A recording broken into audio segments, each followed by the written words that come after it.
The Ugly Duckling, illustrated by Belinda Lyon. One warm spring day, a proud mother duck sat on a nest on a bank of a river. In the nest, under her soft, warm body, lay 5 eggs. 4 of the eggs were all the same size and color, but the 5th egg was much bigger and paler in color than the other 4. This did not worry the mother duck, as she sat patiently waiting for her eggs to hatch. Finally the eggs began to crack, and one by one the tiny ducklings pecked their way out of the shells. That is, all except for the large pale egg, which remained in the nest. The mother duck sat on the large egg while she watched over her 4 beautiful babies, who played happily around the nest in the warm spring sunshine.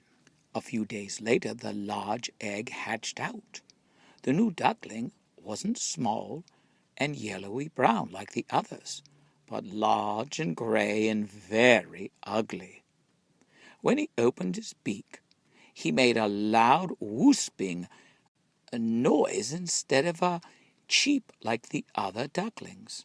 The mother duck and the 4 ducklings thought he was the ugliest thing they had ever seen.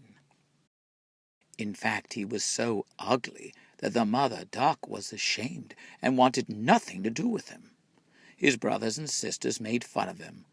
"We don't want anyone as ugly as you joining us in our games," they told him. "Go away and don't bother us." So while the 4 ducklings played with their mother, the ugly duckling just sat on his own, feeling sad and very lonely. One day the ugly duckling decided that if his own family didn't want him, he would go away and look for a new family. He hadn't gone far when he met a family of geese. "Please, may I join your family?" he asked them. "You join us?" the geese family honked. "You are far too ugly to be seen with us," and they pecked him with their sharp beaks. The ugly duckling wandered away, feeling sadder than ever. He stopped for a drink from the river, and as he was drinking he caught sight of his reflection in the water. "I didn't realize I was so ugly," he sobbed. "No one could ever love someone as ugly as me. I shall go away and hide, so no one will need ever to see me again." He found a hiding place by the river, among the rushes and reeds, and settled down in the winter. He was very lonely, as the winter got colder and colder, and the river froze over. He found it very hard to find food. But although he was sad and hungry, he kept growing bigger and bigger, and he thought uglier and uglier. The long cold winter finally turned into spring, and the ugly duckling began to feel better. "I shall leave the river," he decided, "and find a lake to live on."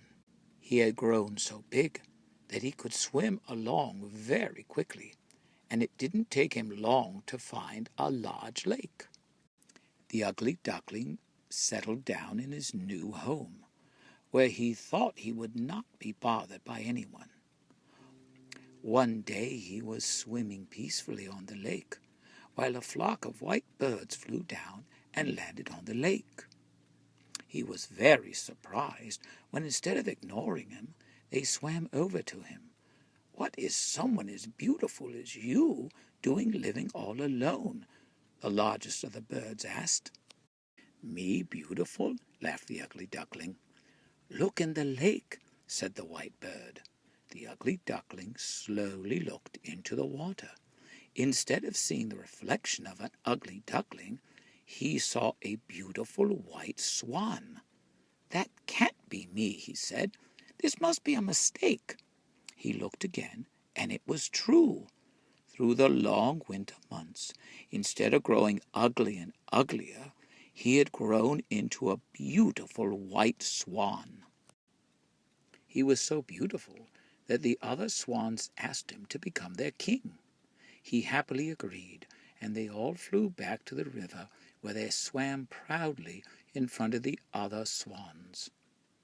All the birds, including his mother and his brothers and his sisters, agreed. He was the most wonderful swan they had ever seen.